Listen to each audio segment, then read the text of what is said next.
چې زما بچی خو ټوله ورځ قرآن لولي په جومات کې، زما بچی خو ټوله ورځ نفلونه کوي زما دپاره، یو پلار به ولې من نه غټېږي چې بچی مخکې قرآن اورئ، پلار به ولې نه خوشحالېږي زما محترم. هم واجب شوي، خو په دنیا کې ما داسې اولاد پرېښی دی، هغه عبادات کوي، هغه ریاضات کوي، هغه قرآن لولي، مدرسه کې ناست دی، جومات کې ناست دی، الله سره ربط جوړ کړی دی، د پیغمبر اطاعت کوي، د خدای اطاعت کوي، د مور تابعداري کوي، پلار ترې خوشحاله دی، خلک ترې خوشحاله دي. قبر کې زما دپاره لویه سرمایه ده دا زما محترم. ډېر به خوشحاله وو، په دې به خوشحاله وو. الله به ما د دې زوی په وجه باندې بخي چې دی څومره تلاوت کوي، دا څومره. نن تا د خپل بچي تپوس کړی دی، نن زه دا تپوس کوم د خپل بچي دپاره چې بچی کوم د ګریجویټ تا سره د خپل ژوند او تا سره د خپل عمر ګارنټي ورنټي شته، تا د خپل عمر تپوس کړی دی چې ما سره څومره ګارنټي ده په دا دنیا کې. مانه موږ ښه وینو نوجواني لکه د جومات قاري صاحب، د انسان تصور به هم نه راته چې وفات کېږي نن زموږ ستاسو منځ کې نشته. یا داسې قاري صاحب و چې په رمضان کې به موږ ته دوه درې قرآن اورول، نن قاري صاحب زموږ ستا په منځ کې نشته. دا سوچ تا کړی دی. نو ولې دا مرګ وجن په نوجوانۍ باندې نه دی؟ علما کرام فرمایي دنیا ته راتګ دا په نمبر باندې دی، خو د دنیا د تګ بې نمبري ده زما محترمو. دا پکې نشته چې دا سپینګیری دی نو دی به مخکې وفات کېږي، دا ماشوم دی دی به وروسته وفات کېږي، دا نوجوان دی دی به بیا وفات کېږي. نه، دا په ماشوم باندې نه ده، دا په نوجوان باندې نه ده، دا په سپینګیري باندې نه ده، دا بې نمبري ده زما محترمو. زما رب چې چا دپاره وغواړي څومره وخت مقرري، موږ هسې منډې وو مړه په لذاتو او خواهشاتو پسې قسم دی. هغه د عمر فاروق رضی الله تعالی عنه په زمانه کې یو نوجوان ډېر بزرګ انسان و، ډېر وی عمر فاروق به د هغه عباداتو ته خفه کېده چې خلیفه ثانی دی او عمر فاروق داسې سړی دی چې زما پیغمبر وفرمایل انا خاتم النبیین، زه اخري پیغمبرم. وی زمانه پس لو کان بعدی نبیا لکان عمر بن الخطاب رضی الله تعالی عنه. وی زمانه پس بل پیغمبر نه راځي، و که بل پیغمبر زمانه بعد راځي فهو عمر، هغه به عمري. داسې جلیل القدر صحابي دی زما محترمو، لیکن عباداتو کې به هغه نوجوان ته خفه کېده چې دی څومره عبادات کوي مړه، د هغه عباداتو ته به حیران و. وی دی نوجوان باندې یوه زنانه میینه وه خو ده ته پته نه وه. وی دی به په لاره باندې راته، هغه جینۍ به ورته په دروازه کې ولاړه وه. یو ورځ دی بوډۍ له دغه ورکړه، دی ما له پسې چل لا دننه که دا نوجوان چې زه ته خپل خواهش پوره کړم. وی عمر فاروق په زمانه کې عمر فاروق رضی الله تعالی عنه به د هغه عباداتو ته کتل او حیران به دغه نوجوان به په ټیم جومات ته راته گویه د پلار دپاره یوه سرمایه وه د آخرت. پلار به یې خوشحالېده چې ما اولاد داسې دنیا کې پیدا کړی دی، نو که زه په کنده کې پروت یم زه به خوشحاله یم، که زه ما باندې جهنم هم واجب شوي، خو په دنیا کې ما داسې اولاد پرېښی دی هغه عبادات کوي، هغه ریاضات کوي، هغه قرآن لولي، مدرسه کې ناست دی، جومات کې ناست دی، الله سره ربط جوړ کړی دی، د پیغمبر اطاعت کوي، د خدای اطاعت کوي، د مور تابعداري کوي، پلار ترې خوشحاله دی، خلک ترې خوشحاله دي. قبر کې زما دپاره لویه سرمایه ده دا زما محترم. ډېر به خوشحاله وو، په دې به خوشحاله وو. الله به ما د دې زوی په وجه باندې بخي چې دی څومره تلاوت کوي، دا څومره. نن تا د خپل بچي تپوس کړی دی، نن زه دا تپوس کوم د خپل بچي دپاره چې بچی کوم د ګریجویشن دپاره کوم کالج کې داخل کم، دا تپوس کومه ډېر مو ته دې له زور ورکړی. راشه قرآن ته بچی کېنوه مړه، بیا وګوره د هغه تاثیر وګوره، د هغه برکات په کور کې وګوره. ته خو دا سوچ کې چې د بچي نه کرنل څنګه جوړ کړم،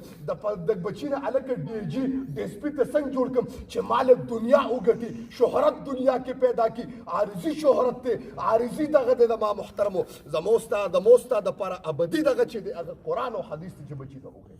معتدا دغه نه کوو، معتدا سوچ نه دی کړی چې ته خبره مې دې پورې کوله. دغه پلار دی خوشحاله دی چې زما بچی خو ټوله ورځ قرآن لولي په جومات کې، زما بچی خو ټوله ورځ نفلونه کوي زما دپاره. یو پلار به ولې من نه غټېږي چې بچی مخکې قرآن اورئ، پلار به ولې نه خوشحالېږي زما محترم. خو چې پلار یو دینداره پلار یي زما محترم.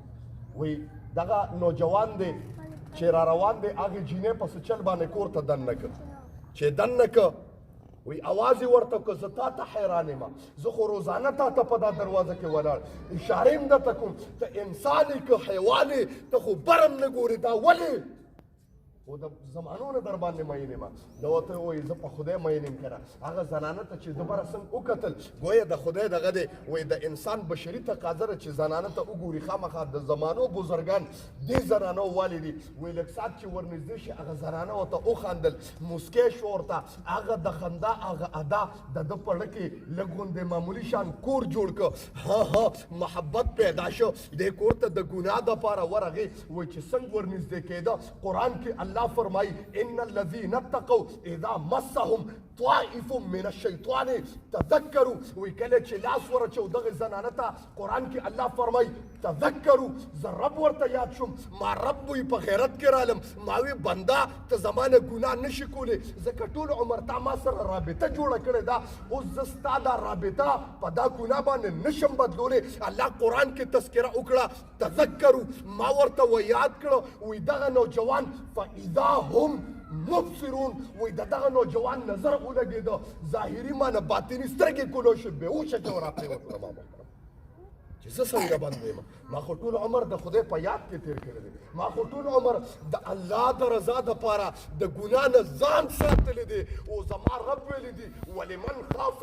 مقام ربه جنتان الله وفرمایل چې څوک زما رب نه ویرېدل جنتان په مقابله کې دوه جنتونه ورکوم زما محترم ما ته د خدای د یرې نه چېته ګناه پرېښې ده مانه چې ګناه راته ملاویږي موقع ملاویږي قدرت ملاویږي داسې پې ورمنډه کوم لکه تږي چې په اوبو باندې ورمنډه کوي زما محترم ته خو وګوره د رب په ذات باندې غیرت وکړه حرام درته ملاویږي भरपूर मिलावीगी जान बंद कर दो गुनाह न ब्याबदी ईमान उगुरम जिना दरता मिलावीगी पर गुनाह बांधने दे कुदरतम दे जान बंद का ब्यादा दगा टेम के दे ईमान पता लगी वही नौजवान चे पहुँच के रागे वही आगा खजे वो उयरेदा चता पमा बांध रातिम निशी वही गुलामानो ते अडरू के दे उरसवे द प्यार मखते उगुरदवे दगा नौजवान द प्यार मखते उगुरजो वही चे संगे दरवाजे मखते वाचो प्यार रोबतो दरवाजे वो तो उड़ा बोला बच्चे दे बेहोश शुवे दे वही बच्चे संग रावागस्तो वो प्यार वर्ती बच्चे सचल दरबार नशुवे दे दगा बच्चे वर्ते वही प्यारा लाड़ ताचिकम तरक दुनिया की प्रेखवा ताचिकम अमाल पर दुनिया के अगलाड़ू गुमराह शु प्यारस्ता अमाल दुनिया के गर्क शु ज़ुएद गर्क शु वही वले बचिया वही द कुरान द आयात वतवे इन्नल लज़ीना तक़व रब्बहुम इज़ा मस्सहुम त्वाइफुम मिनश शैतान तज़क्करू फ़इज़ा हुम मुबसिरून आयात च उनस्तो दगा नौजवान वफात श अल्लाह ते रूह कब्ज़ के दमा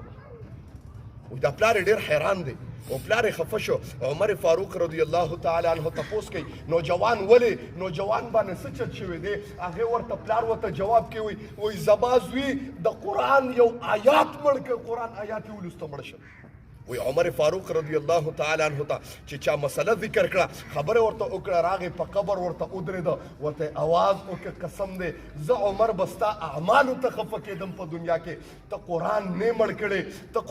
مړ کړې نن چې ستا کومه یره د الله نه پیدا شوې ده قسم دی زه عمر اعلان کوم ستا په قبر باندې چې نن به ستا قبر د جنت د باغچونه باغچه ګرځېدلي ټول څوک سره سبحان الله خبره مې دې پورې کوله د ما محترمو دنیا عارضی زندگی دا مانا وقتی لگو گونتے لگ شام ساعت تے تک دے دا موستا مسافرین یوں بار بار خبر کم پا بیاناتو کے اکثر تقریرونو کے خبر کم مسافرین یوں منگ دل تک ورے حاضرین نیو مسافرین یوں پا سفر یوں زبا انتقال بکی گی زمان بل کور تا با انتقال کی گی هاگا کور لطیاری پکار دے هاگا کور لسپکار دے چیز بیا ڈاٹا باندے هاگا کور تخپل کڑا اولم سرد کفن نا زما کڑا بسی زما اعمال بی و یو کفن بی چیز سره د کفنه او سره د اعمالو هغه کور ته دننه کېږم زه چې د یو کور نه بل کور ته ځم دا سوچ کوم چې ما څه تیاری کړی دی ما څه کړي دي هغه کور کې د دغه کور دپاره پکار دی د ما محترمو د دغه کور دپاره تیاری پکار دی داسې نه چې دغه کور کې خالی بیا پروت یم بیا تپوس کولو والا څوک نه په تیاره کې یوازې و بربنډ پروت یم زما تپوس کولو والا هېڅ څوک نه د ما محترمو